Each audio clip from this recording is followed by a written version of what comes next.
Now, as the payment terms between the subcontractor and the general contractor are created, let's go ahead and start creating the pay application.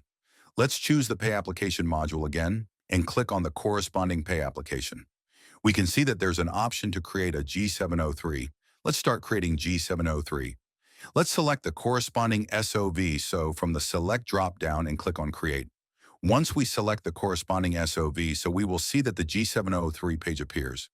Let's select the SOV, then let's select the application period, and we can see that the selected SOV has opened up. And there's an option to edit this period value, the material stored, and the percentage complete. We can input this period value, and we can see that the percentage completed is auto-reflected, and vice versa. So in this manner, the subcontractor can go ahead and input this period value for the work done during that period and then submit it. So now I'm just going to go ahead and add in the percentage complete here. This box will be highlighted red and shows that we need to change the value and make sure that it is below the scheduled value.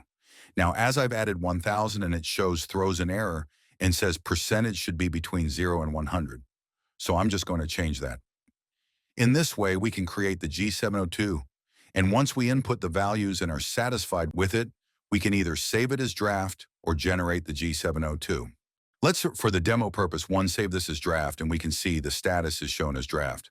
Let's go to the pay application to edit it again, and then click on the Edit G703 option right here.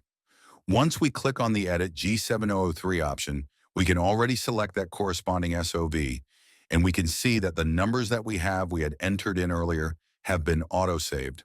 Once we click on Edit, we can see that the already existing values are in place, and if we wish to add any further values for line items, we can add.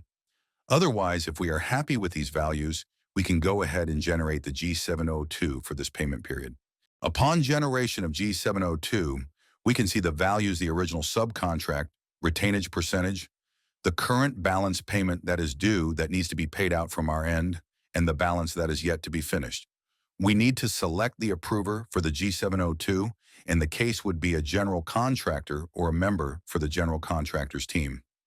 On clicking Submit, you go ahead and select a specific approver for this specific pay application and click on Submit.